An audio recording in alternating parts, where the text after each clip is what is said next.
presentación, cosa que le agradecemos en nombre de la asociación. Yo os agradezco la invitación. Muchas gracias. Pues, igual te gusta más tarde, si te parece bien, ya que te ofreces la valía. Bueno, es Fernando Ballesteros Rosselló. Él es licenciado y doctor en físicas por la Universidad de Valencia. Actualmente trabaja como jefe de instrumentación del observatorio de la Universidad de Valencia, que está justo al lado de nuestro Llenara de los Olmos. Como su currículum es muy extenso, se lo pedí y no quiero dejarme nada, bueno, he hecho un pequeño extracto que me gusta que lo sepáis para que veáis la valía del ponente que tenemos hoy con nosotros. Ya hemos dicho que es licenciado y doctor en física por la Universidad de Valencia. Ha trabajado en el diseño y desarrollo del telescopio espacial de rayos gamma integral de la Agencia Espacial Europea, así como del telescopio espacial LEGO.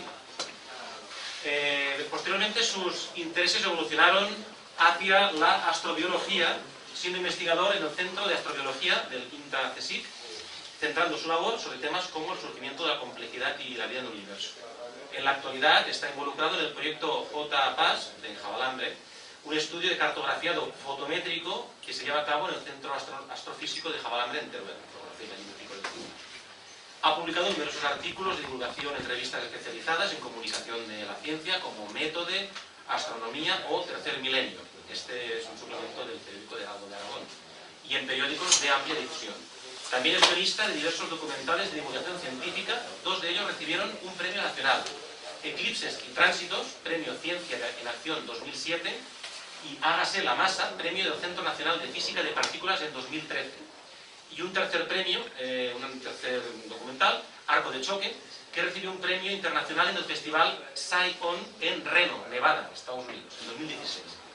Ha sido coautor de libros de texto, tanto en inglés como en castellano, como en Nexus, que se utiliza en la asignatura de bachillerato de Ciencias para el Mundo Contemporáneo, y ha recibido también el Premio Prisma 2016 por su libro Fractales y Caos, la aventura de la complejidad.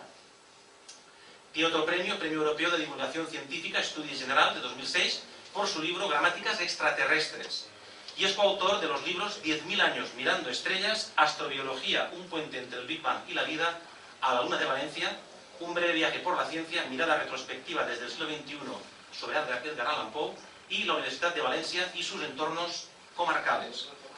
Fue miembro del equipo editorial y redactor del desaparecido periódico gratuito de divulgación científica Tecnociencia durante todo el periodo en que estuvo activo, que se estuvo publicando. Fue coautor del programa de divulgación científica de Radio Nacional de España, Los Sonidos de la Ciencia, que se emitió durante los años 2005 a 2008. Y últimamente también está involucrado en unos temas de divulgación científica digamos, de ámbito de la Consellería, de la ITAT y de ámbito público, que es el portal de divulgación online conec.es, que Paco y yo estuvimos en la presentación hace poco en la Consellería de Educación, que es donde cogimos a Fernando, lo cogí y le dije: Fernando, no te escapas, ven a darnos una charla, y él amablemente aceptado, pues para lo cual le damos un aplauso.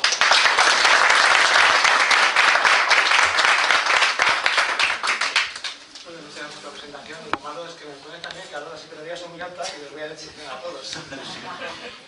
Bueno, voy a hablaros un poquito sobre habitabilidad en el universo. ¿Qué sabemos, qué queremos saber y qué podemos llegar a concluir con lo poco que sabemos? Bueno, bien, ¿qué es la vida? Esta es una pregunta que mucha gente se hace porque es difícil de definir. Si os dijera a vosotros ahora cómo me definéis la vida, ¿qué me diríais? ¿Sabes cuándo habláis o no?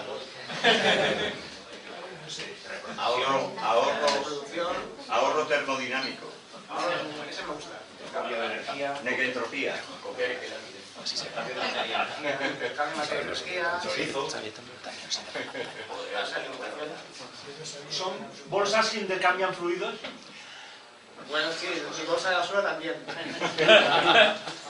Bueno, a ver, la definición clásica, que ajusta bastante bien, pero que se queda muy corta, es aquello que nace, crece, se reproduce y muere. Vale. Esto, pues, es lo que nos han contado siempre, pues esto se queda muy cojo porque una mula, por ejemplo, es estéril y no se puede reproducir, según esto no estaría vivo. Algo que ha nacido y aún no ha muerto, como no ha llegado a la fase final, hasta que no muere, no lo definimos como ser vivo. Y hay cosas, además, que cumplen de algunas necesidades y claramente no están vivas, como por ejemplo los cristales que crecen, el fuego que crece, se alimenta, tiene una especie de metabolismo que consume materia y la quema y se reproduce también. Y las estrellas también tienen un ciclo vital, que lo llamamos así, a pesar de que no están vivas, en las cuales nacen, crecen, mueren y se reproducen. Aquí se intercambian un poquito las cosas porque habitualmente la explosión de supernovas es lo que genera nuevas generaciones de estrellas. Pero claro, esto no es vida. Así que bueno, el problema que tenemos en astrobiología es definir muy bien qué es la vida, porque si no la definimos bien no vamos a saber identificarla cuando la encontremos. Se han ampliado las definiciones, por ejemplo, la vida es aquello que se autorregula, tiene que ver con lo que habéis dicho vosotros, mantiene una homeostasis, unos niveles en contra de la entropía. Aquí, por ejemplo, tenéis el mecanismo de regulación del calcio, hereda caracteres de sus antecesores. Esto sí que yo diría que es una huella que debemos exigirle a la vida, debe poder almacenar información sobre sí misma y pasársela a una generación posterior, y gracias a esto, no la vida en sí, sino el colectivo de la vida, no un ser vivo, sino toda una especie, puede sufrir además evolución darwiniana por selección. Se pueden añadir muchas más cosas, y seguro que se puede encontrar algún caso patológico que cumpla todo esto, y digamos, eso no estoy dudando de decir, de hecho, hay gente que aún duda si un virus, por ejemplo, está vivo o no está vivo. Pero bueno, esto es una buena pincelada a lo que es la vida y lo que esperamos encontrar si la buscamos en otros lugares. Bien, ¿qué necesitamos para que haya vida? Esto parece ser que es un poquitín más sencillo de concretar, no hace falta ser muy rebuscado. Nos hace falta química, una química interesante, que haya átomos y moléculas, síntesis complejas, que den lugar a reacciones interesantes, a las reacciones que hacen el mecanismo de la vida. Y un lugar donde esas reacciones se lleven a cabo. Aquí os pongo un líquido. ¿Por qué un líquido? Pues porque un líquido reúne lo mejor de cada mundo. Necesitamos que las interacciones se produzcan con cierta frecuencia. Y eso implica que han de estar cerca de entre sí las moléculas para producirse. En un gas hay química, puede haber reacciones químicas, pero la dinámica es muchísimo más lenta. Las reacciones químicas en un gas, un ser vivo puramente gaseoso, sería complicado. Y en un material sólido está todo muy cerca, pero no hay movilidad, hace falta las dos cosas. Entonces, los líquidos mantienen la movilidad y además está todo cerquita, con lo cual creemos que el líquido es el lugar ideal para que esas reacciones tengan lugar. Y eso implica, pues, aquí se ha montado, debe ser un tipo de letra, lugares rocosos. Planetas rocosos donde se puedan depositar los líquidos encima. Y aquí hablo de líquidos. Quizás debería concretar agua, porque el agua sabemos que es muy abundante en el universo, es una molécula que está en todas partes, y ¿para qué complicarse la vida cuando ves que hay agua por todas partes? Entonces podríamos decir que haya agua líquida. Y una fuente de energía. Aquí os he puesto el sol, en este caso. Algo que haga que toda esa química funcione y dé lugar a la vida. Y bueno, y una vez que tenemos la química en marcha, se ha formado la vida, nos hace falta que no desaparezca, con lo cual nos haría falta protección. Algo que proteja la vida. Bien, todo eso, si lo vemos, aquí se va a decir que nos haría falta, si estamos hablando de líquidos superficiales, una presión atmosférica alta, por eso no habría agua líquida ahora en Marte. Bueno, todo esto son las condiciones, digamos, que resumen lo que es la Tierra. Así que podemos decir que la Tierra, en cierta forma, es el paraíso de la vida. Y que quizás, ya voy a lanzar una idea atrevida, no haya otro mundo igual. Bueno, vamos a ver si esto es así o no. La zona de habitabilidad, supongo que lo sabéis, así que os pasaré un poquitín por encima. Es más o menos la región alrededor de una estrella donde puede haber agua líquida. Resumiendo mucho, no es correcto, pero es una forma fácil de decirlo, donde puede tener temperaturas entre 0 y 100 grados. Esto es incorrecto porque va a depender de la presión atmosférica. El 100 grados, el límite superior varía mucho, el límite inferior prácticamente no varía, pero el rango de presiones, el tamaño siempre se juega para que en promedio te salga todo entre 0 y 100 grados, con lo cual no es una mala aproximación. Aquí tenemos la zona de habitabilidad, que es esta zona azul, en función de la temperatura de la estrella para diferentes tipos de estrella. Este sería el sistema solar, y aquí tenemos metidito ahí dentro a la Tierra. Y bueno, resulta que la zona de habitabilidad además no es constante con el tiempo, sino que varía.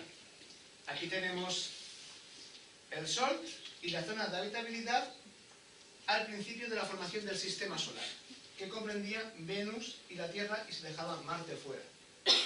Y en la actualidad comprende la Tierra y Marte y se deja Venus fuera. ¿Por qué es esto? Pues porque las temperaturas de las estrellas aumentan con el tiempo. No es constante. La Tierra de hace 4.000 millones de años, la Tierra del Sol de hace 4.000 millones de años, era un 70% más frío que la actual. Y entonces la habitabilidad está mucho más cerca, porque había que acercarse más para alcanzar temperaturas entre 0 y 100 grados. ¿Qué pasa aquí? Pues muy interesante, que durante todo ese tiempo el único planeta que ha estado continuamente dentro de la zona de habitabilidad ha sido la Tierra. Y eso también nos hace pensar que puede ser algo particular, algo especial. A veces cuando señalo esto hay gente que sorprende ver que Marte está dentro de la zona de habitabilidad, hoy en día. Pero en Marte, en el Ecuador, son habituales las temperaturas por encima de 0 grados. No hace mucho frío. De hecho, hay veces que en Zaragoza hace más frío que en Marte. Hay que irse a regiones más altas, ahí sí que tenemos ya temperaturas bajo cero, pero en la zona ecuatorial, perfectamente los 10, incluso creo que 15 grados se han llegado a registrar alguna vez. Que son temperaturas muy extremas. Bueno, y el Sol resulta que también es la estrella adecuada. Estamos en un barrio idóneo. ¿Por qué? Bueno, esa es la clasificación estelar.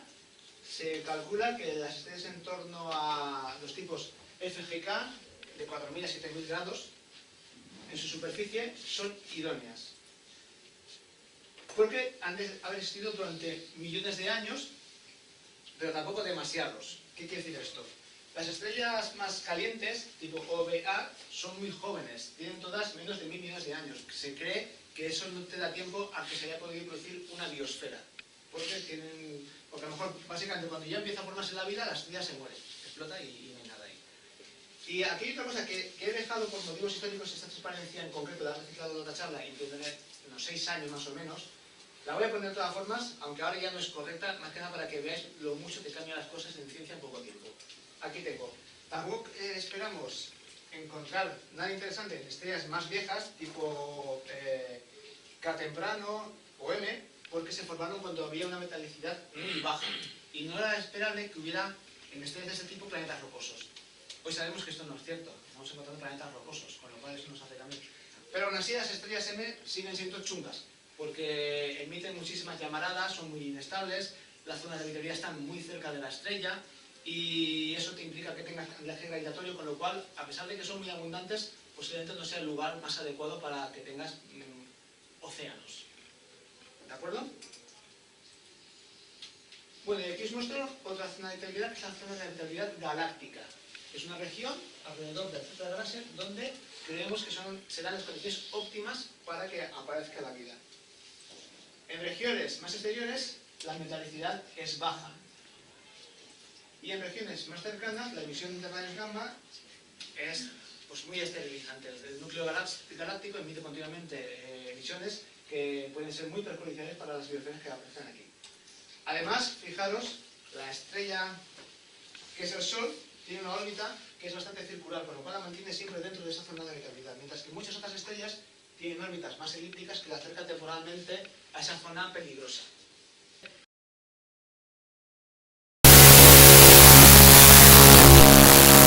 La biosfera, que tiene tectónica de placas, y eso nos permite renovar el dióxido de carbono.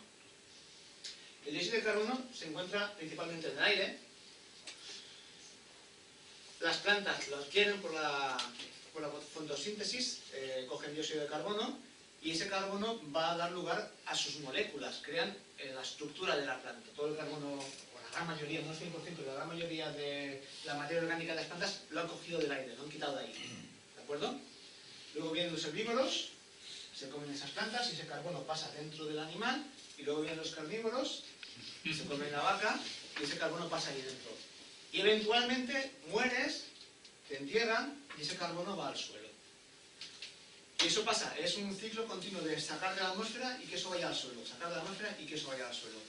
Y si eso nadie lo remedia, al final la atmósfera se queda sin dióxido de carbono y la biosfera se pararía. No se para precisamente porque hay un ciclo del carbono gracias al vulcanismo de la Tierra, a la tectónica de placas.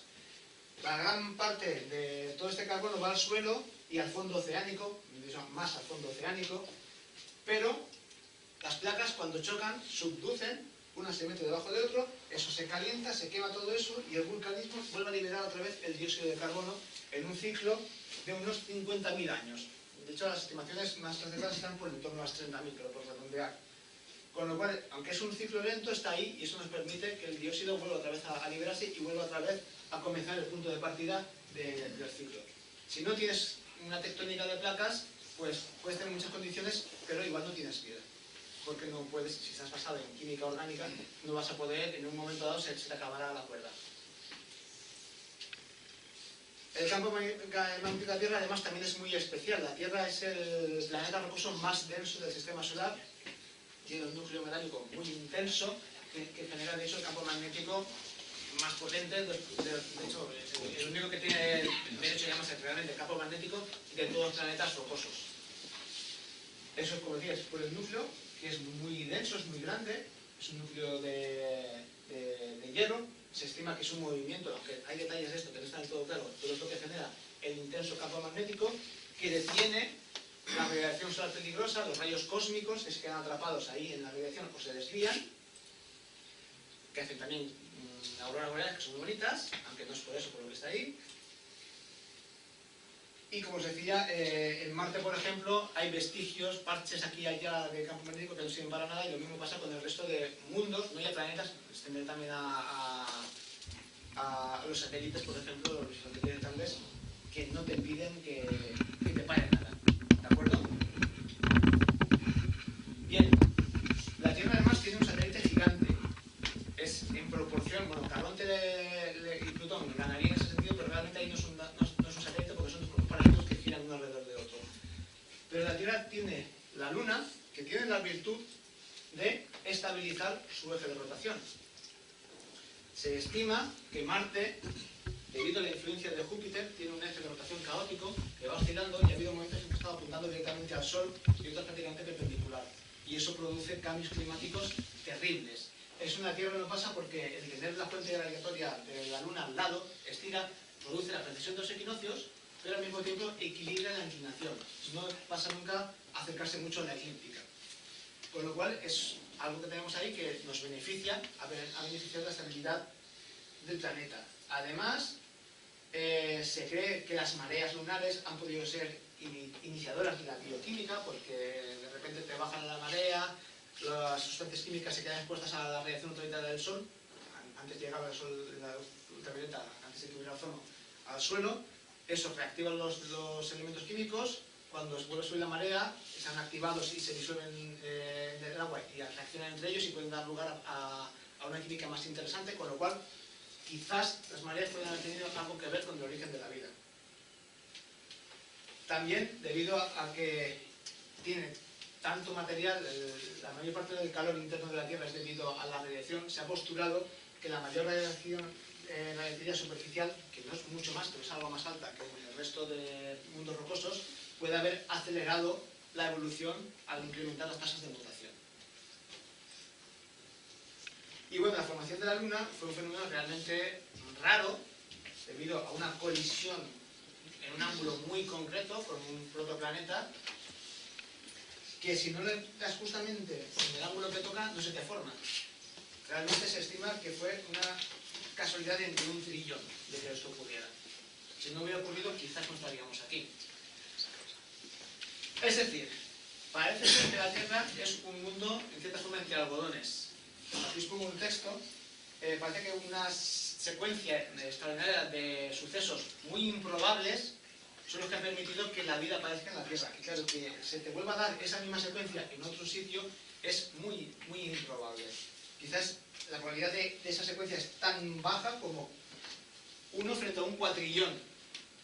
En el universo observable quizás haya un cuatrillón de planetas, con lo cual en un caso puede haber ocurrido. Bien, en ese caso lo llamamos Tierra. ¿Vale? ¿Os he convencido de que quizás la vida no sea tan abundante como creemos? ¿No? ¿No? Hacéis muy bien, porque yo tampoco me lo creo. Esto que os he contado es la hipótesis de la Tierra rara, que a mí me apetecía particularmente, aunque lo he contado como si la defendiera, realmente no me la creo en absoluto. A mí me parece el último reducto del geocentrismo, de decir que la Tierra es un sitio especial, porque cada vez que hemos creído que somos especiales, nos han ido quitando de ese centro tan bonito. Darwin nos quitó del centro de la creación, Copérnico del centro del sistema solar, Hubble nos sacó del centro del universo, creía que en la galaxia era lo único que había, y bueno, pues ahora solo nos queda esto, que porque como no sabemos, somos el único caso vivo del universo. Bueno, es cierto, bueno, podría ser cierto que toda esta secuencia de coincidencias cósmicas sea muy improbable, pero eso no quiere decir que ese sea el único camino, ni el único escenario posible para tener un mundo habitado. De hecho, hay muchas de estas cosas que os he contado que se pueden obtener de formas muy diferentes. Y hay realmente permitidme el palabra, un espacio de fase muy grande para poder explorar configuraciones que sean habitables. Bueno, para empezar, muchas de estas cosas dependen de que la vida sea muy parecida como somos nosotros. Nosotros los de aquí, me refiero a las personas de aquí. Basada en el oxígeno, basada en el carbono, pero realmente cuando más estudiamos la vida vemos, para empezar, que es mucho más resistente. Y eso ya te amplía mucho el espectro. Tienes, por ejemplo, un listado de extremófilos, de organismos que no es que aguanten condiciones chungas, sino que están cómodos en ellas. Su lugar habitual es ahí. O salinidades muy altas, o temperaturas incluso por encima del punto de ebullición, o acideces extremas. Y no es que hayan llegado ahí y digan, a duras penas lo consigo. No, es que realmente ese es su ámbito correcto de vida. Ahí es donde ellos prosperan perfectamente.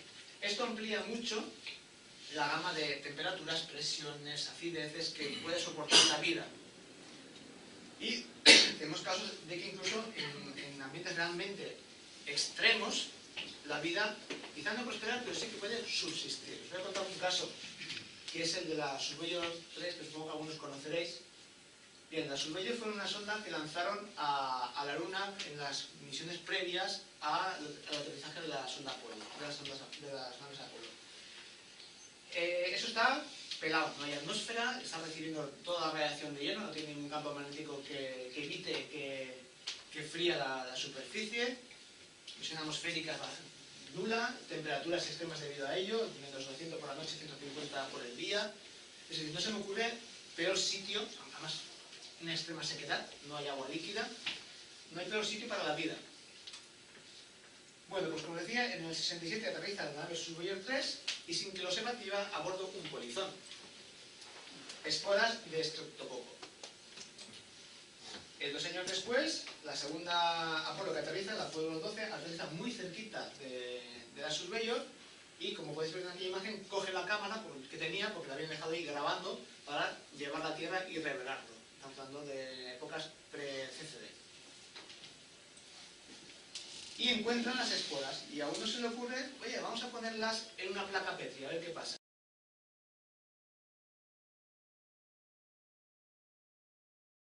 Condiciones de aquí, y no se había pasado nada, habían sobrevivido. Digo, no habrían estado a gusto posiblemente, no es un lugar donde la vida puede prosperar, pero realmente muchas de estas cosas, como que evitar que te llegue la radiación y todo eso, no son tan relevantes, no es algo que impida que la vida aparezca. ¿De acuerdo?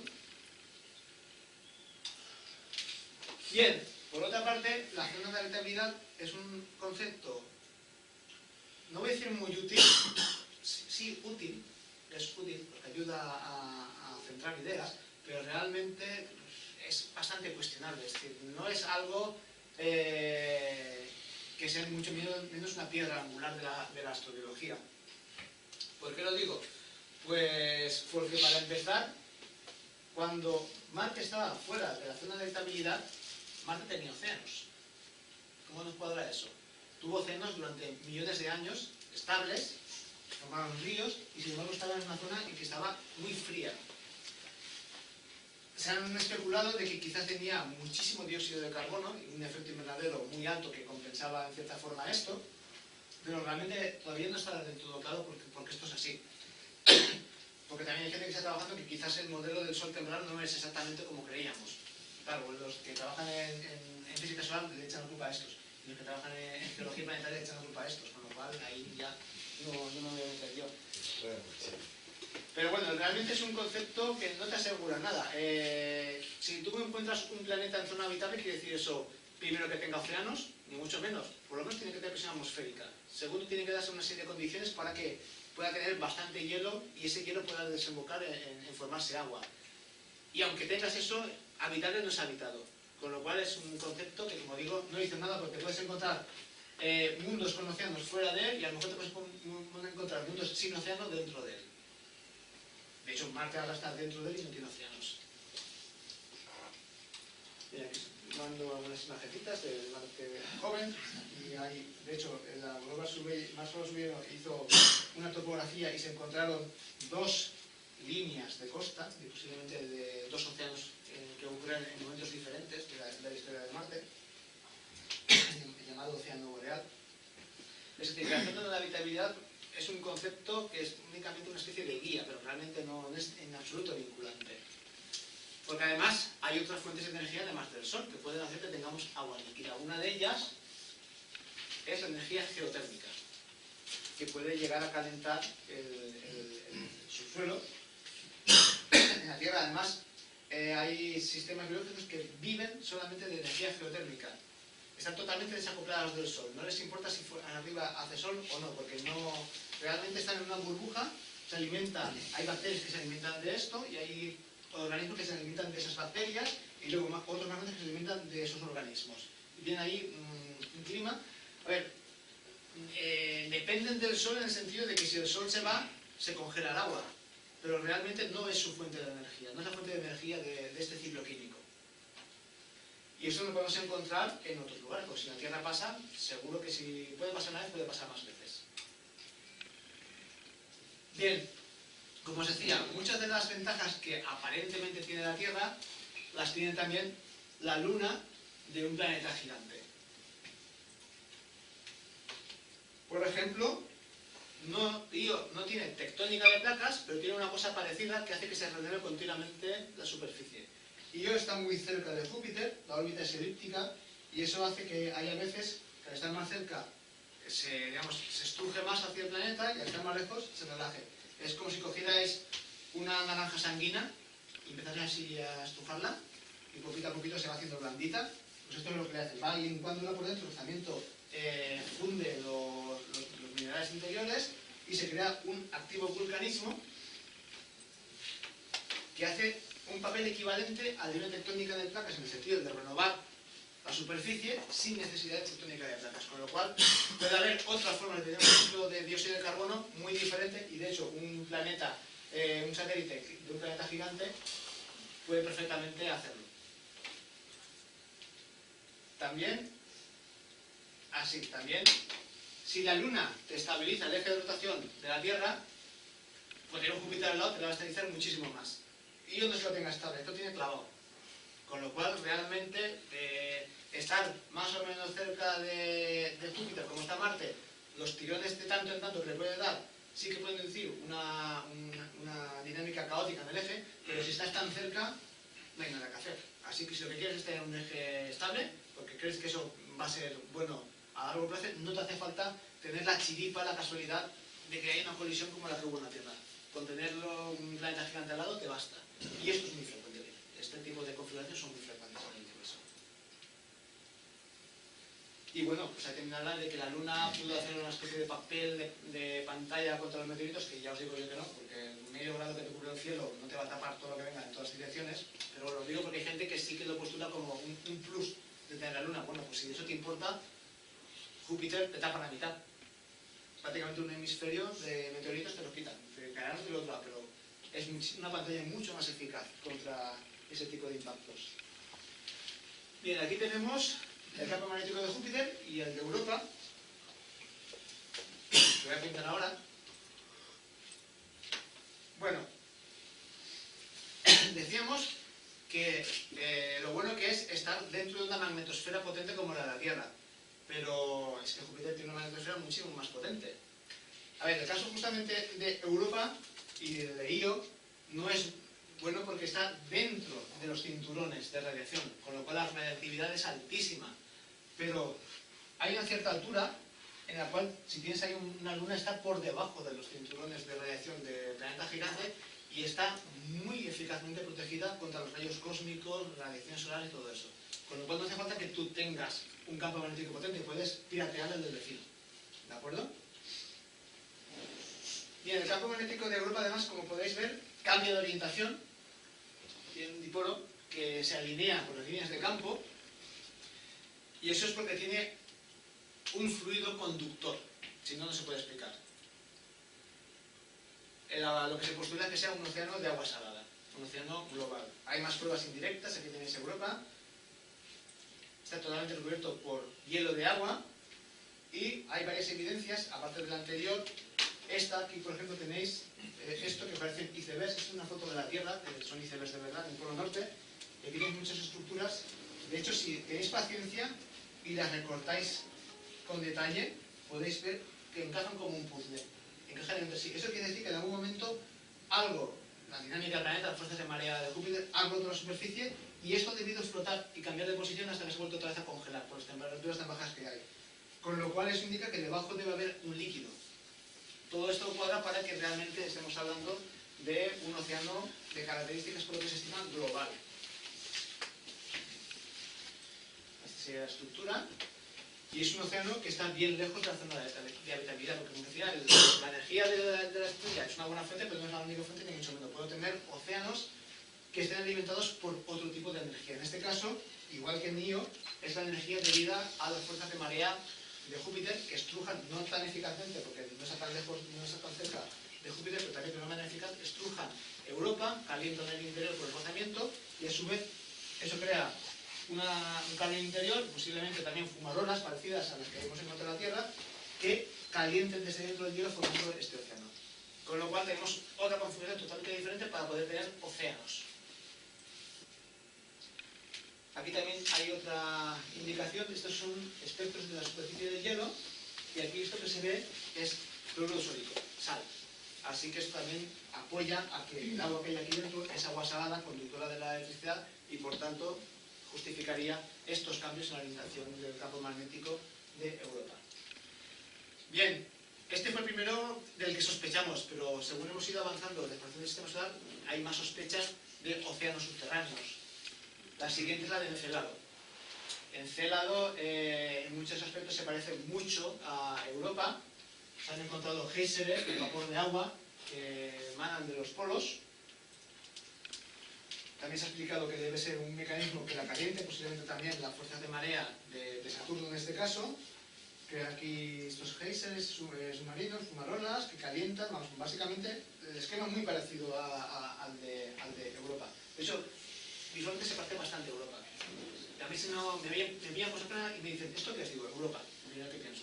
Luego te das cuenta de las rayitas azules y ya dices, ah, no, es Encélado. Pero se parece mucho, al menos se parece morfológicamente, no en tamaño. Realmente Encélado es mucho más pequeño que Europa. Aunque a cambio, la radiación ambiente es muchísimo menos. Los campos magnéticos de Saturno no son tan altos y están más lejos y están en una zona mucho menos radiactiva. Con lo cual, si os queréis comprar una parcela, para una futura colonia espacial, Encélado puede ser el mejor sitio que Europa. Al menos si vivís en superficie. Bajo el hielo ya las cosas son diferentes y puede parar mucha radiación. Pero se han ido postulando cada vez más y más candidatos. Por ejemplo, Ganímedes. Ganímedes, todo esto que se ve aquí, estas zonas así más lustrositas, es hielo. Y de hecho podéis ver estas estructuras que también parece que se han movido. En cierta forma, es el equivalente a placas tectónicas, en el sentido de que sobre el hielo se mueven regiones rocosas y cambian ligeramente de posición. De Ganímedes también se postula, esta es la más sencilla que hay, un océano subterráneo, más o menos de característica global, aunque hay algunos modelos en lo que te dan son capas de hielo, océano, hielo, océano, hielo, océano, como si fuera una especie de contesa. Laminitas muy finitas de... Yo lo veo muy raro eso, pero a mí me parece que ese modelo puede ser más real si realmente hay ahí. Las pruebas en el caso de Ganímedes no son tan potentes, no son tan buenas, pero parece ser que sí que apoyaría la teoría de que hubiera un océano. No solo Ganímedes, sino también Calisto, también se habla de que puede haber agua líquida en el subsuelo, e incluso Plutón se ha postulado como un posible mundo donde puede haber océano. Con lo cual, nos estamos encontrando que hay muchas configuraciones diferentes para poder tener agua líquida. Bien, hemos descubierto también las supertierras, un tipo de planeta que no existe en nuestro sistema solar, bueno, o si existe por los pelos, la Tierra sería la más pequeña de las supertierras en cierta forma.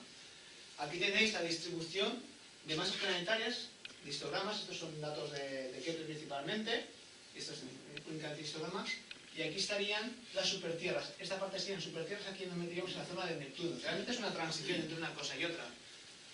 Bueno, voy a poner otra gráfica en la que se ve mejor que hay una transición, que es esa. Esta es la Tierra. Aquí estaría la Tierra. Hay muy poquitos datos de aquí, así que aquí hemos pintado datos del sistema solar, cuerpos con masa por debajo, bueno, todo el sistema solar, porque por aquí también está. Estos serían cuerpos por debajo de la masa de la Tierra. Aquí estaría Marte, Mercurio, lunas en general, Plutón. Esto es, se puede hacer radio frente a masa. Yo he preferido hacer gravedad superficial frente a masa, porque me gusta más. Y podéis ver que aquí hay un comportamiento para planetas rocosos sin atmósfera, y a partir de aquí hay una transición. De repente la gravedad superficial se mantiene en un plató. De hecho, la gravedad superficial, hablando de superficie, en la cubierta exterior de nubes, de Neptuno, de Saturno, de Urano, es muy parecida a la de Tierra y Venus. Vemos que ese plató también ocurre en el sistema solar. Bien, esta es justamente la zona donde se produce la transición a supertierras y a Neptuno. Por eso digo que la Tierra, Venus, sería la más pequeña de las supertierras, porque ya entra dentro de esa región de ahí.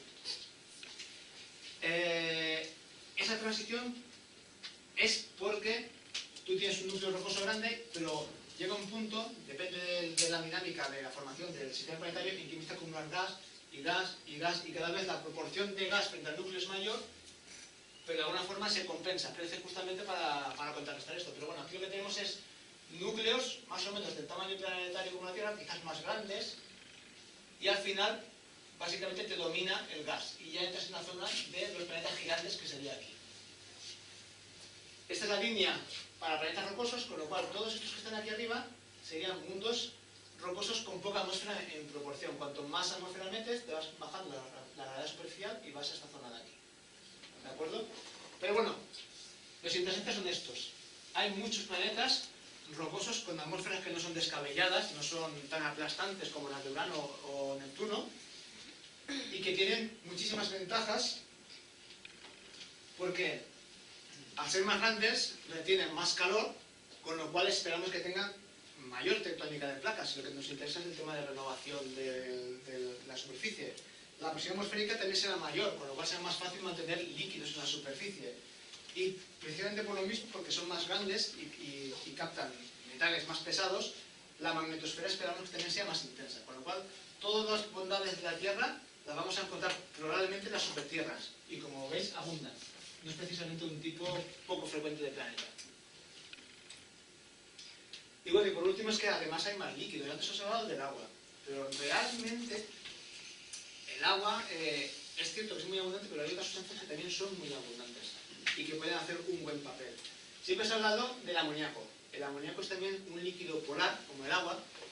Hay una cierta predisposición entre los biólogos a buscar líquidos polares, y el amoníaco es también abundante en el universo, con lo cual se habla del amoníaco como un posible sustituto del agua. Pero realmente se han hecho más recientemente trabajos de química orgánica y se ha visto que en condiciones con metano o etano líquido, temperaturas mucho más bajas que las que hay aquí, sin embargo la química orgánica funciona bien, no tiene problemas, porque de hecho ya es química orgánica, el sustrato es química orgánica.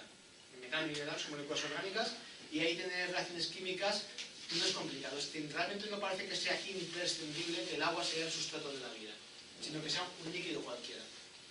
Bien, otros líquidos tenemos en el sistema solar a Titán. Ya sabéis que tiene temperaturas muy bajas y tiene sus ríos, sus mares. El mar del Kraken, cerca del Polo Norte, es casi tan grande como un tercio del Mediterráneo. Son ya realmente masas de líquido grandes. Sería una imagen de cómo se podría ver Saturno entre las nubes y los lagos de Titán. Es decir, en el sistema solar encontramos varios mundos que tienen o han tenido abundante líquido en su superficie o dentro de ella. ¿Vale? Marte lo tuvo, la Tierra lo tiene, Titán lo tiene, Europa creemos que lo tiene, Encelado también, y bueno, Calisto y Ganímedes está por unos datos, ya son 5 por lo menos estos primeros.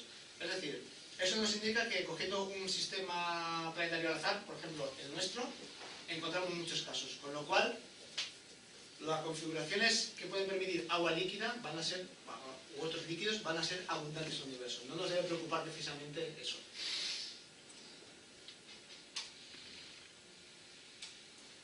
Y bueno, pues decía no solamente eso, sino que puede haber también otras químicas basadas en otras cosas que no sean el carbono. No voy a meterme ahí porque ahí realmente no es mi campo y no domino mucho, pero sí que podemos estudiar otros líquidos para estudiar otras zonas de habitabilidad, podríamos llamar zonas de liquidez, zonas en las cuales la sustancia en cuestión puede estar líquida. Este es un trabajo que hemos hecho, que estamos, está enviado para publicar, ya veremos qué nos dice de los referees, donde lo que hemos hecho ha sido un estudio de diferentes sustancias, las más abundantes que se han encontrado en el universo, las que se han encontrado en espectroscopía dentro de los mundos del sistema solar o en otros exoplanetas.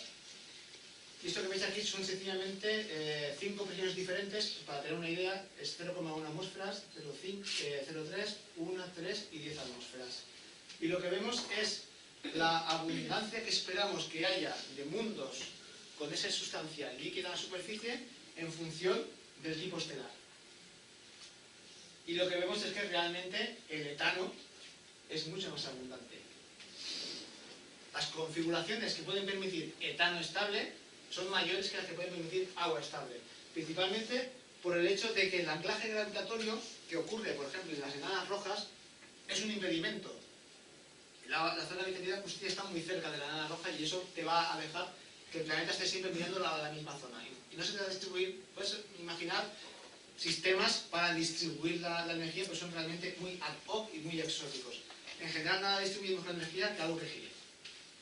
Entra el calor por un lado, da vueltas, se te hace mucho mejor un pollo a las si lo giras, que si lo dejas quieto y se te queda el pollo por un lado y se te queda por el otro.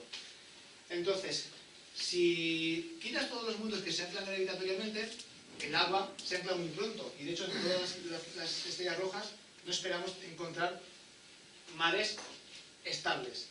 Pero como el etano son temperaturas más frías, su zona de habitabilidad está más lejos, con lo cual sobreviven al anclaje gravitatorio. Así que aquí tenéis el promedio. Esperamos mucha más cantidad de mundos en un factor 6 veces más mares de metano que mares de agua en la galaxia.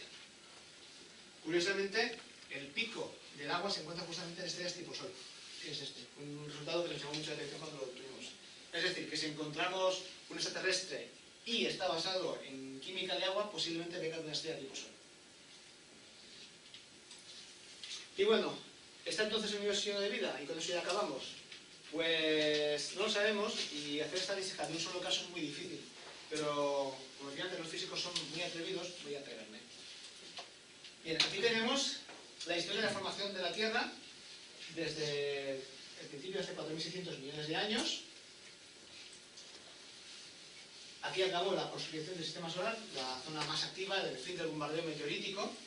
En esa zona, que es el periodo que se llama el Ánico, creemos que fue imposible que hubiera vida simplemente porque no podía haber océanos estables. Si tienes un océano, te venía un pepino de varios miles de kilómetros, caía, la energía hacía hervir los mares y tenías otra vez todo en forma gaseosa hasta que se calcula que unos 1000 años, de hecho en 1000 años, otra vez volvía eso a llover y depositarse para formar de nuevo un océano. Con lo cual ahí es muy difícil que te sobreviva la vida. La vida aguanta mucho, si se te forma por aquí tal vez podría ser, pero creemos que este fue un periodo de esterilizaciones continuas, con lo cual no pudo haber vida. Bien, en cuanto acabó, aquí ya aparecen océanos estables. Ya encontramos las rocas sedimentarias más antiguas coincidiendo con esa zona. Bueno, pues la vida apareció, no sé bien la fecha, pero aquí, solo 40 millones de años después de la formación de océanos estables. Hay indicios que apuntan incluso a 20, porque hay desequilibrios isotópicos típicos de la vida que se han encontrado en rocas de esa época. Es decir, según esto, yo puedo extrapolar, digo, con muy pocos datos, con esto únicamente, pero que cuando tengo condiciones para la vida, cuando hay agua líquida, o un líquido que sea, la vida se forma fácilmente, porque tardó muy poco tiempo. Y si eso es así, yo extrapolo en que realmente una gran fracción de planetas en la galaxia estarán habitados. ¿Habitados por seres complejos como nosotros? Bueno, el segundo dato que os doy es que durante el 90% de la historia de la vida en la Tierra fuimos microbios. Solamente en los últimos 670 millones de años dimos el paso a seres complejos. Eso nos puede indicar que posiblemente el cuello de botella esté aquí. Pasar a un organismo complejo sea lo que es realmente difícil. Así que, si esto lo puedo interpretar alegremente, pues puedo decir que a lo mejor quizás la mitad de las estrellas de la galaxia tienen vida, pero solamente un 1 por 10.000 de ellas tienen vida compleja. Así que bueno, esto pues quizá cueste más de encontrar de lo que creemos. Y aquí lo dejo. Muchas gracias.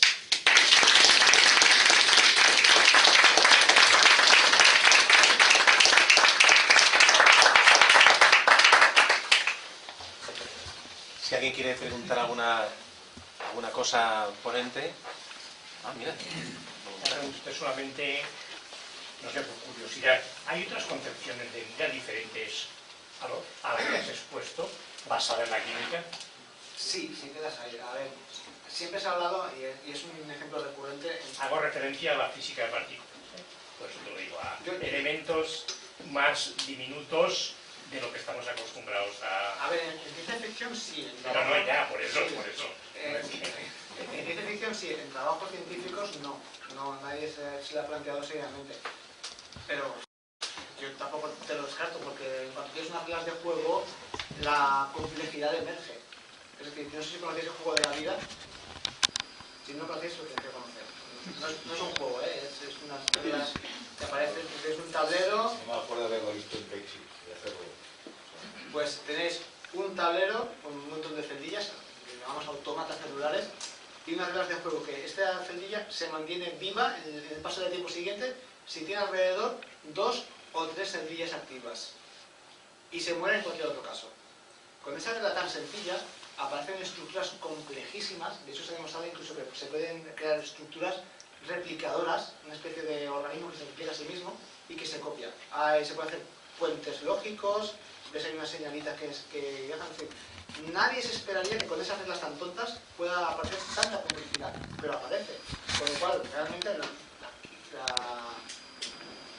química, por así decirlo, nuclear, reacciones nucleares que puedan dar algo de yo no lo descarto, porque realmente en cuanto empiezas a explorar, ves que emergen cosas que no te esperas. Estaba pensando, y a lo mejor tú también, en el huevo del dragón. No sé si la habéis leído. Bueno, pues es una novela de ciencia ficción buenísima, de las mejores que he leído, El huevo del dragón.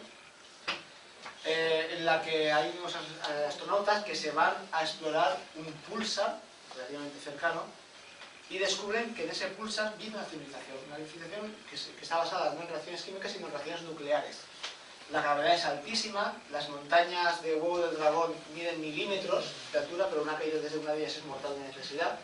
Los chila, que son los organismos que viven allí, son totalmente planos del todo, tienen un contorno y dentro están los órganos, con lo cual los médicos chela con mucho esfuerzo se pueden asomar así un poquito para arriba y ya ven el interior del organismo, porque realmente no llega a derramarse. Cuando hay una frontera, basta. Estos se comunican por sustancias, por sabores, no son sustancias químicas, son sustancias nucleares, y tienen sus alfombras gustativas que se ponen encima de ellas para mandar mensajes. Está muy bien construido la historia y además es muy interesante. Buscando Robert Forward, que es el apellido. Entonces, sí que se ha planteado en escenarios hipotéticos, pero no hay nadie que yo sepa en el mundo que esté realmente trabajando en eso. Sí que se ha trabajado en otros tipos de química del silicio, por ejemplo. El silicio sabéis que es muy parecido al carbono y siempre se ha hablado de que a lo mejor cambiando carbono por silicio la cosa puede funcionar. No funciona. El silicio es mucho más rígido, las moléculas silicóticas, por así decirlo, no son tan flexibles ni tan versátiles como las orgánicas, pero claro, porque estamos haciendo un clon, la misma molécula, quitando el carbono y poniendo el silicio, y eso no funciona. Pero, sin embargo, hay otro tipo de moléculas muy versátiles, basadas en silicio, que son otra familia diferente, que son las siliconas. Las siliconas tienen silicio y oxígeno, dos oxígeno, y dan lugar a cadenas muy complejas que además aguantan temperaturas altísimas. Por eso las espátulas de silicona van bien y los guantes de silicona para sacar cosas del horno no se queman. Eso aguanta temperaturas muy altas. Y eventualmente, en unas temperaturas como las de Marte, las de Venus, donde no puede haber moléculas orgánicas porque se degradan por temperatura, por 150 grados, sí podías tener, en cambio, moléculas de siliconas. Y podía haber una química de siliconas que podía dar lugar a la vida. Claro, en Venus hace falta líquidos superficiales. Hay un buen candidato, pero no llega a almacenarse, que es el azufre, el ácido sulfúrico. El ácido sulfúrico, de hecho, lo tenemos... no, este no está puesto, pero lo tenemos ahí y también tiene una zona de habitabilidad de nitidez bastante buena. Podría servir como un sustrato para una química de las siliconas. Así que no es descartable. Hay otros tipos de química no orgánica que también podría ocurrir. Pero sí que es cierto que en un mundo como la Tierra, con agua, el silicio no te lo encuentras. El silicio es muchísimo más abundante en la Tierra que el carbón y sin embargo la química está basada en el carbono. Creo que es sobre contestado, ¿no?, lo que te preguntabas. Y una cosa es que esa condición diera paso a algo parecido a la vida, o la vida en el frusta, y otra cosa es que eso pudiera evolucionar en esa condición. Claro. Evolucionar hasta animales complejos sería muy difícil dentro de esas funciones, por lo cual puede existir, pero estará como muy aislada, muy parada y muy... Sí, siempre se ha dicho que si tú cogieras la vida de la Tierra y hicieras los datos de nuevo hace 2000 millones de años, pues posiblemente lo que habría sería totalmente diferente. O no habría nada, o quizás el paso a la complejidad sí que fue fruto de una casualidad muy afortunada, que a lo mejor no se te vuelve a repetir. Entonces, es difícil. Lo que sí que es cierto es que, por otro lado, creemos que hay muchísimos casos en la galaxia, hay muchísimos planetas que pueden tener vida, con lo cual tienes muchas tiradas de dados en diferentes sitios y muchas de ellas pueden tener la convención ganadora. Una pequeña fracción, pero como estamos hablando de 200.000 millones de estrellas solo en esta galaxia, aún así son cifras altas.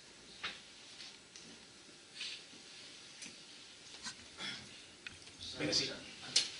Se supone que la vida está repartida por especies de generaciones como los cometas y meteoritos que llevan semillas y todo eso. A ver, puede que haya influido en... Sí, a ver, sí que realmente no sabemos ponderar hasta qué punto ha influido. Sí que sabemos que los cometas tienen moléculas orgánicas muy interesantes. Sin duda habrán caído cometas con esas moléculas en la Tierra. ¿Hasta qué punto han aguantado el golpe? Eso no lo sé. Posiblemente quizás en el núcleo pueda haber aguantado algo, y hasta qué punto eso sea relevante tampoco estoy muy seguro. Es posible que sí. De hecho, ahí hay básicamente dos escuelas, unos dicen que sí, otros que no, pero hasta que no coges una máquina de tiempo y te vayas, posiblemente no lo vamos a poder saber exactamente. Luego, en la cuestión de vida en sí, bueno, hubo trabajos de un astrónomo Fred Hoyle, no sé si lo conocéis, uno de los que se opuso más al modelo del Big Bang, decía que eso no tenía ningún sentido, que eso tuviera un principio era totalmente antibiótico. Pues este defendió que la vida, sin explicar el cómo, con lo cual me refiero a posponer el origen del problema, pero estaba por ahí. Él hacía espectros de nebulosas, luego hacía un espectro de una bacteria y le coincidían. Con lo cual decía que ahí debía haber bacterias flotando esperando a que pasara un mundo y lo fertilizara. Es la, digamos, la forma dura de panspermia. Eso está hoy día más que descartado, ¿no? Porque es que lo que están haciendo era espectros de moléculas orgánicas. Puede ser una bacteria o puede ser, no sé, una cara de cigarrillo quizás. Pero sí que hay una forma débil de panspermia que no podemos descartar. Como habéis visto, en la Surveyor las bacterias sobrevivieron 2 años perfectamente.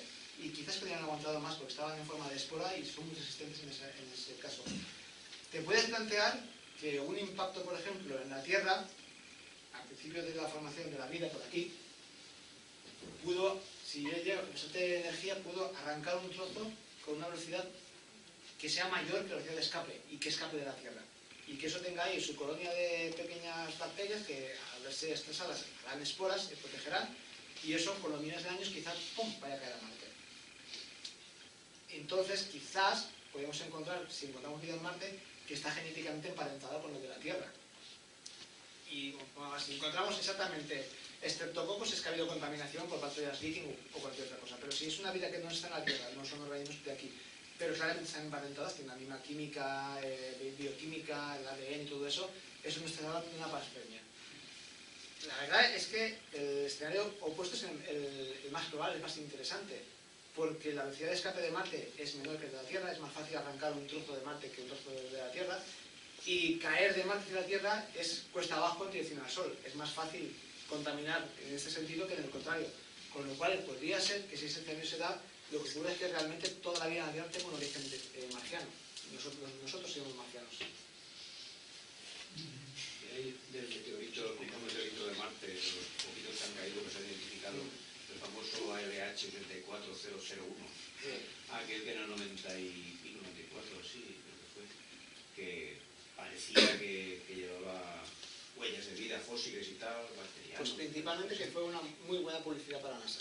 Pero Y sacaron mucho dinero. Lo que tengo entendido es que tanto ha habido estudios a favor como en contra y está más o menos equilibrado. Equilibrado no está, claro, que aún podría, se ha seguido estudiando. A ver, el problema principal, a ver, hay algunos indicios interesantes, sobre todo el de las magnetitas que hay dentro. Es que coincidían varios detalles interesantes. El principal pero que viene, bueno, primero que es muy difícil realmente de determinar si no ha habido contaminación, porque eso se encontró después de millones de años de estar en el hielo de la Antártida, no fue caer y cogerlo. Se han encontrado estructuras con magnetitas, un tipo especial de magnetita, que hay bacterias en la Tierra que acumulan hierro en su interior, no sabemos muy bien por qué, y crean magnetitas biológicas que cuando se mueren las ves que, digamos, calcan la forma de la estructura. Ese tipo de magnetitas, no tan delimitadas, pero parecidas, se han encontrado ahí dentro, y de hecho se han visto algunas de ellas rotas, se cree que debido al impacto, con lo cual deberían estar a bordo antes de que llegara a la Tierra. Y eso es cierto. Pero el principal problema que tiene es que las estructuras más claras sí que se ha demostrado que fue, digamos, un problema de la preparación de la muestra para poner el microscopio electrónico. Porque eso, para que funcione, si tú no metes una roca y la ves, tienes que antes espolvorearla con una capa muy fina de metal, que es lo que te va a reflejar los electrones y vas a poder hacer la imagen. Esas capas, en las estructuras alargadas, tienden a redondearse. Se entiende por la tensión superficial del propio metal líquido en ese momento. Y se han generado posteriormente estructuras muy parecidas a esas en pruebas de laboratorio. Pero el principal... Sí, puede ser, pero el principal problema es que son increíblemente pequeñas. Es que si una bacteria, las bacterias son muy pequeñitas, es decir, si una célula es esta habitación, una bacteria será así. Una célula orgánica nuestra es así, una bacteria es así de pequeña. Pues esas bacterias, comparadas con una bacteria normal, son así.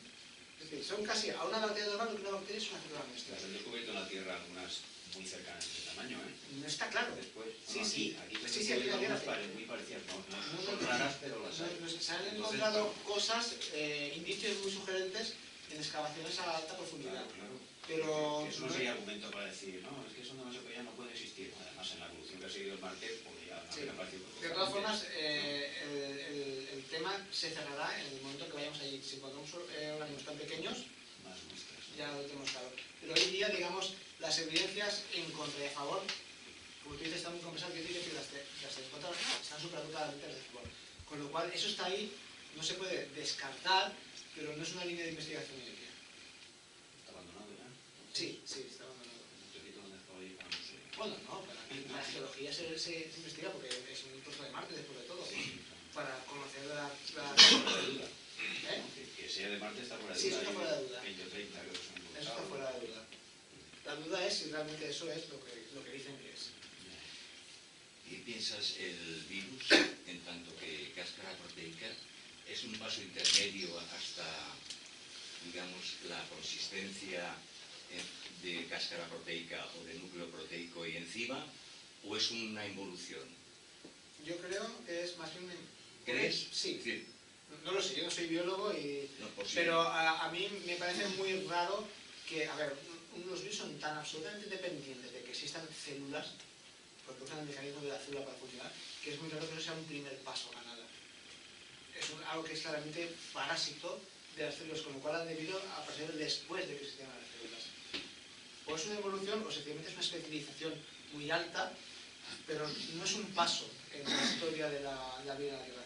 Sí que es cierto que hay muchos virus, los retrovirus, que se encriptan dentro del ADN y que pueden favorecer o perjudicar alterar la evolución, con lo cual sí que han tenido su papel, pero no como paso inicial.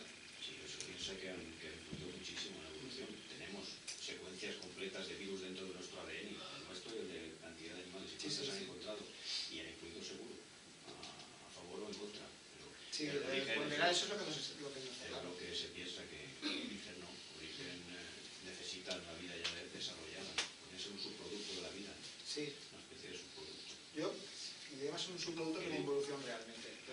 una especialización.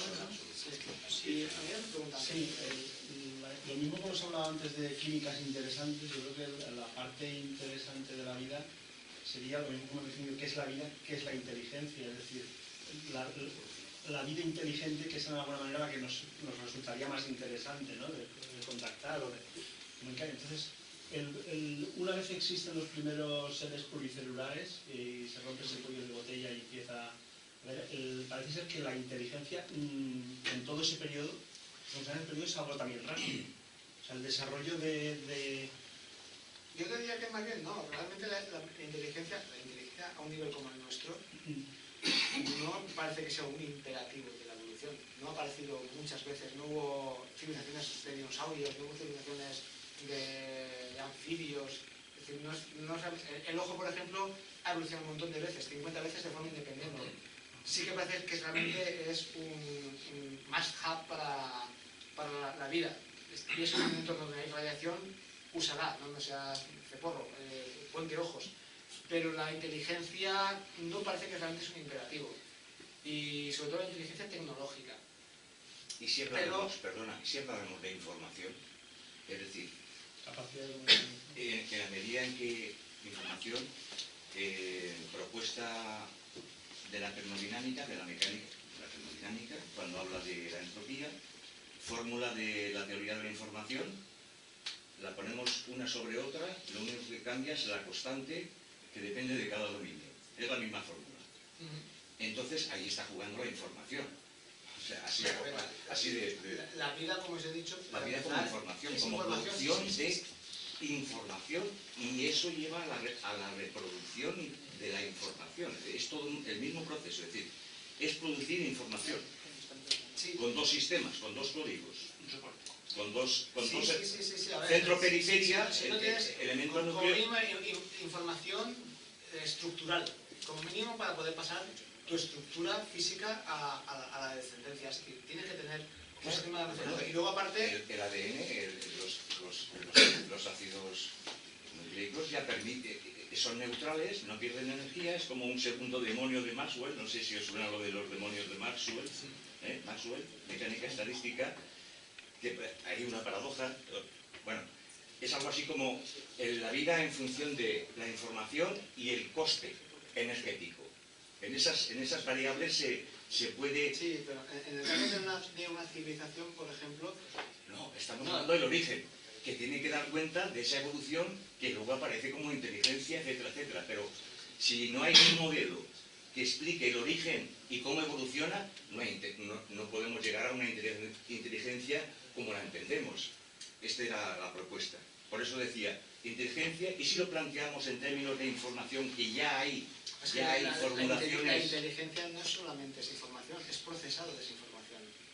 Claro. Es un paso más. Claro. Bueno, y tanto, llegamos al lenguaje,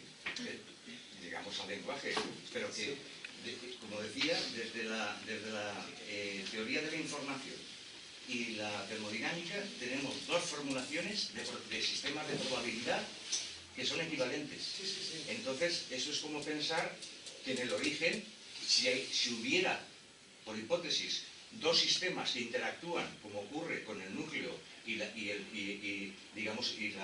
los enzimas, el medio enzimático, que es un modelo ya celular, pero prototípico, ¿no? O sea, como una propuesta de inicio donde interactúa un sistema nucleico que no pierde energía, es decir, no necesita encender la linterna para ver qué moléculas vienen rápido o lentas para establecer orden. Los cristales están ahí, los efectos disipativos, hay calor. Bueno, pues suponemos que no se pierde calor o se ahorra en la medida en que interviene un núcleo y una enzima. Eso sería una propuesta. Propuestas hay muchas, y además ya digo que no las controlo porque tampoco es mi campo ni mi interés. Yo como físico, los biólogos les gusta mucho el detalle, pero mucho. Es decir, fijarse exactamente un ciclo concreto como está. Hay mucha gente que trabaja en ciclos prebióticos que pueden dar lugar a este tipo de cosas, pero a mí lo que me interesa es: tengo agua líquida, sí, ¿cuánto me tarda en aparecer la vida? Tanto, ya está, no me digas nada más. Eso me indica que es fácil que se pruebe, por un medio o por otro. Yo como físico tiendo al pragmatismo. Y para acabar de contestarle, que quería decir una cosita más, en el tema de la inteligencia, yo también tiendo a un enfoque pragmático. Yo no sé cómo definir la inteligencia, no sé exactamente, sería muy complicado además, no sé exactamente cómo definir qué es una civilización y qué no lo es, porque pueden ser inteligentes que no tengan civilización o que sí la tengan. Pero mi enfoque pragmático es que me da igual porque yo no me voy a enterar. Yo me voy a enterar solamente de que hay algo si llegan a desarrollar una tecnología que sea evidente. Entonces, para mí, una civilización es sinónimo de seres que construyen pues, pulsos láser o antenas de radio o chorros de neutrinos o cualquier otra cosa, algo que me haga evidente. Y el cómo haya llegado ahí, en este caso no me juega ningún papel y realmente no me ayuda nada a enfocar el problema. Si me entero, será muy interesante. Pero yo lo que intento es buscar lo que seríamos no biomarcadores, sino intelectomarcadores. ¿Qué tipo de señales podemos esperar que sean diferentes de señales naturales? Que no es nada fácil. Porque, por ejemplo, se ha hablado mucho de pulsos láser, porque dices, che, el pulso láser, el láser es una cosa tan rara, porque la teoría de Einstein para crearlo, son cosas que consumen muchísima energía, ¿verdad? Pues, che, te encuentras con que hay atmósferas de planetas que producen láseres naturales, y producen pulsos láser naturales, entre ellos Marte. Marte, de las capas altas, de repente hay estallidos de rayos láser y hay gente que está...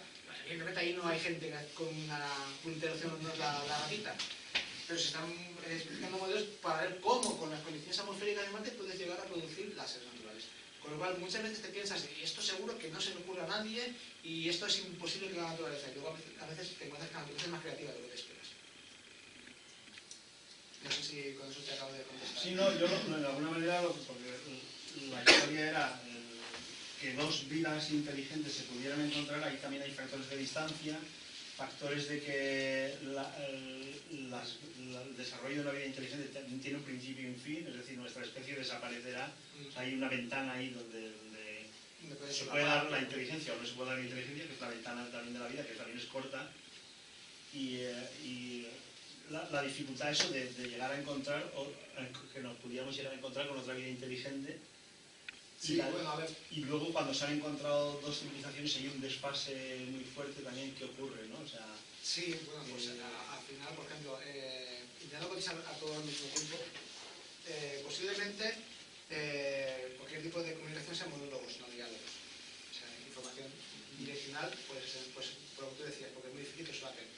A no ser que estemos confundidos y realmente el propio desarrollo tecnológico te lleva un momento en el cual descubras la forma, digamos, de hacerte prácticamente inmortal, que realmente puedas llegar a estudiar muy bien el proceso del envejecimiento y llegues a pararlo y llegues a tener, no ahora, pero a lo mejor dentro de 1000 años, podamos llegar a vivir perfectamente miles de años.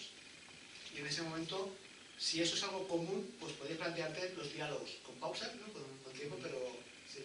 Pero bueno, si eso no ocurre, siempre hablaremos de monólogos, y son monólogos unidireccionales. Yo creo que sería útil mandar mucha información. Yo particularmente sería partidario de coger el equivalente de la Wikipedia y mandarlo al espacio de forma recurrente. Porque a lo mejor, vete a saber, dentro de 10.000 años igual le llega una situación que están haciendo y eso les puede ser muy útil. Y por eso me gustaría pensar que también otros están haciendo lo mismo. Entonces, el hecho de detectar inteligencia ya hace posible un revulsivo. Es un nuevo giro copernicano que te cambia las cosas. Que no eres el centro inteligente del universo, sino que hay otras inteligencias. Eso va a afectar seguro a la filosofía, a la cultura, a las religiones, y te cuento. Entonces va a ser un cambio.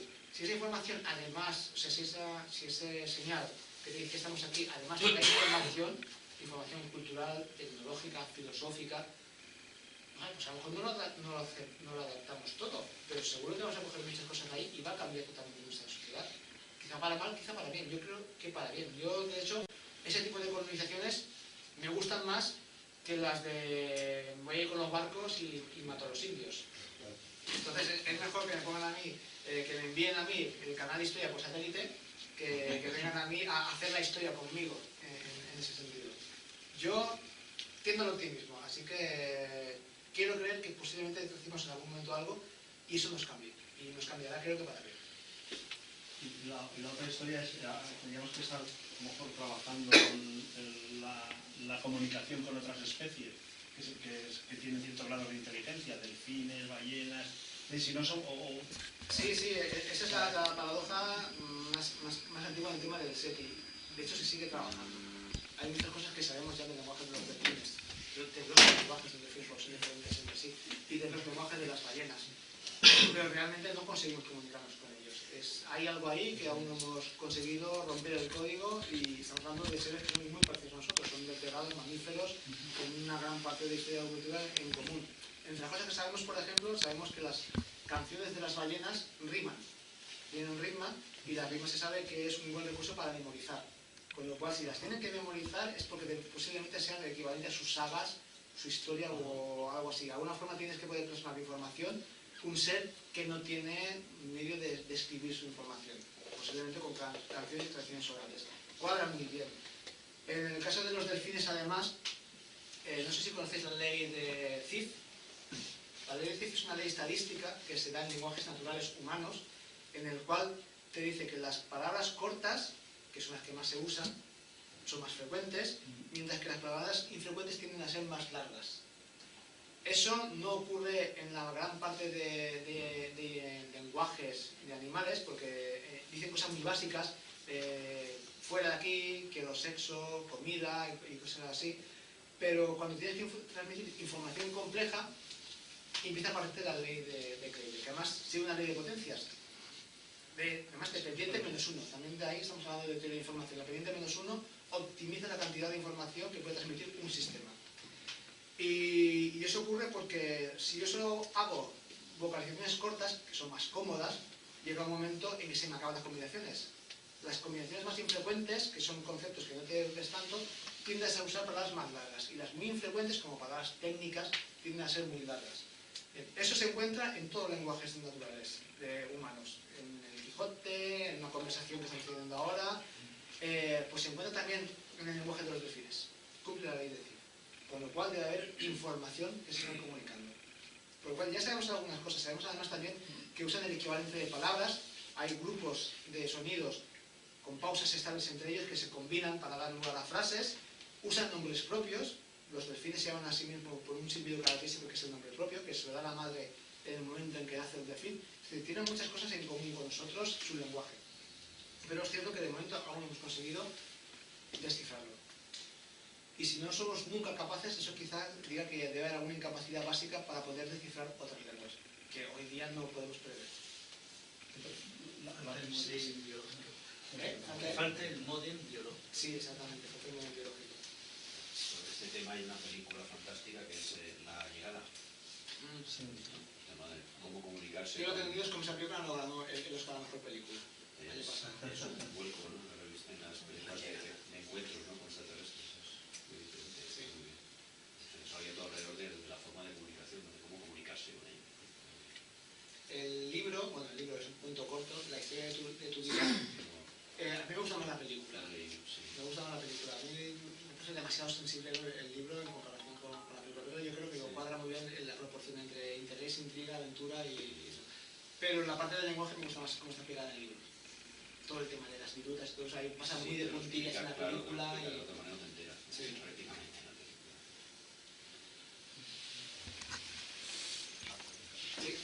Si hay alguna manera, alguna forma de tratar de detectar indicios de existencia de vida en exoplanetas, y si es así, ¿qué hay que fijarse? ¿Qué habría que buscar para poder tratar de detectar eso? Sí, de eso se está trabajando en eso. Básicamente, aparte de cosas muy evidentes como que te estén mandando una señal de radio o algo así, digamos, la inteligencia, la ventaja que tienes es que es mucho más evidente, pero la ventaja es muchísimo más infrecuente. Si hablamos de vida sin más, lo que se buscan son desequilibrios químicos. Es decir, siempre se ha hablado de gases biomarcadores, gases que generan la vida, como el oxígeno, como el metano, pero de por sí solos no indican nada. En Júpiter hay metano, a punta pala, y eso no quiere decir que haya ahí bacterias ni vacas comiendo. Es decir, en ese caso estamos hablando de un ciclo, porque en Júpiter sí que hay un ciclo del metano. El metano desaparece de la atmósfera porque es inestable, es reactivo con el Sol, y un metano pierde un hidrógeno, se engancha a otro y se forma un etano, que se forma luego un butano, Si me hacen moléculas pesadas, por la radiación solar que al final desaparecen de la atmósfera. En el caso de planetas rocosos, si no hay nada que lo reponga, te quedas sin metano. Pero en Júpiter lo que pasa es eso, esas moléculas caen abajo, capas más bajas, que son mucho más calientes por la presión atmosférica, y se rompe y vuelve a subir, con lo cual tener metano de por sí no es un biomarcador. El oxígeno, mantener oxígeno con abundancia es difícil de explicar, pero puedes tener oxígeno generado por forma no biológica. Quizá no en tanta abundancia como hay en la Tierra. Pero si encuentras trazas de oxígeno no te puedes poner a mitad he encontrado vida. No, hay formas de generar oxígeno a partir de métodos no orgánicos. Pero lo interesante de la Tierra es encontrar las dos cosas a la vez. Porque el metano reacciona con el oxígeno, son gases que no están en equilibrio entre sí. El oxígeno quema el metano y si tú tienes las dos cosas al mismo tiempo y nada que lo altere, con el tiempo esperarías que uno dominara sobre el otro. O acabas teniendo solo metano o acabas teniendo solo oxígeno. Las dos cosas a la vez, el desequilibrio químico sí que es una señal de vida. Entonces se buscan gases en los espectros de esos planetas que estén en desequilibrio químico, que al mismo tiempo no pueden estar durante tiempo indefinido, sino que uno tiene que al final acabando con el otro. Y eso es lo que se está buscando hoy en día. Y aún así eso es muy difícil porque te puedes encontrar un escenario un poco patológico, pero que te podría engañar. Por ejemplo, imagínate, que hablamos del caso del metano y del oxígeno, que tienes un planeta como Júpiter, que tiene metano, y una lunita al lado, que por lo que sé tiene oxígeno. Pero tú no discriminas. Cuando pasas por delante de la estrella, ves una única bajada de luz y cuando ves el espectro, ves las dos cosas de metano y de oxígeno. Y en realidad no hay un desequilibrio químico porque no están en contacto entre sí. Entonces, eso te puede engañar y creer que has encontrado vida donde en realidad no hay, pero sí que es cierto que son casos patológicos y eso sería mucho más infrecuente. No, mira, hola. Enhorabuena por la charla. Muchas gracias. Lo primero, es que me gustaría irme con una conclusión, ¿no?, respecto a ella. Es decir, abunda la vida en el universo. ¿Qué quieres decir? O sea, que no abunda, pero podría ser, porque has empezado diciendo que una serie de personajes famosos desvinculaban de ser el centro de algo, ¿no?, uno tras otro. Al final tú estás más con ellos, pero parece ser que dices que no es tan fácil encontrar la vida. O sea, parece que como te retrates, o sea, es que no he entendido bien esa conclusión. No es fácil, pero no es difícil. Encontrar un desequilibrio químico es algo que es factible. Es tal y como lo has dibujado. A ver, la vida compleja quizás sí que sea algo más difícil. Por esto, es decir, a mí esto lo que me indica es de tener un mundo habitable a un mundo habitado hay un paso muy pequeño. Y eso me indica que si tienes mundos habitables, una gran proporción de ellos, una gran fracción de ellos va a estar habitada con bacterias o similares. Que eso pase luego a vida compleja es lo que puede ser difícil. Sí. Vale, vamos a hacer unos cuantos números. Por lo que estamos viendo, los datos de Kepler son perfectamente compatibles con que absolutamente todas las estrellas tengan varios planetas. Es decir, que los planetas sean una consecuencia inevitable de la formación estelar. Y estamos viendo en un caso, en un sistema planetario aquí, que tenemos al menos 5 mundos con condiciones de habitabilidad, es decir, con fuentes de energía, por energía geotermal, por el sol y con agua líquida, con un sustrato líquido. Es decir, en 5 casos de un sistema solar me va a decir que posiblemente, al menos en un planeta, de todos esos sistemas planetarios, van a haber líquidos, con lo cual no es un problema de por sí, eso va a ser abundante. En el caso de la Tierra no sabemos qué ha pasado de nosotros porque aún no hemos llegado, pero incluso si nos creemos que solamente ha sido el caso de la Tierra, digo, bueno, pues mira, de 5-1, la probabilidad de tener vida habitable en un mundo habitado es de 1/5. Pues aún así, de 200.000 millones de mundos habitables, una quinta parte es una fracción. El universo es muy extenso, es muy... puede ser incluso infinito. Es decir, en el caso de la Tierra se puede establecer como único, o sea, esa es la pregunta, pero con una respuesta categórica. Al 10, no. Eso es lo que quería decir. No, yo estoy convencido. A ver, te iba a hacer calculitos. Si más o menos una quinta parte de los mundos de la galaxia están habitados, estamos hablando de 40.000 millones. De esos 40.000 millones, dime que uno de cada 10.000 ha pasado a vida compleja. Aún estamos hablando de 4 millones. 4 millones de mundos que tienen vida compleja como la nuestra. Y si de esos, digamos, un 1% pasa a tener, o un 1 por 1000, pasa a tener tecnología, estamos hablando de 40, 50 civilizaciones solamente en nuestra galaxia. No está mal. Lo difícil es que no haya...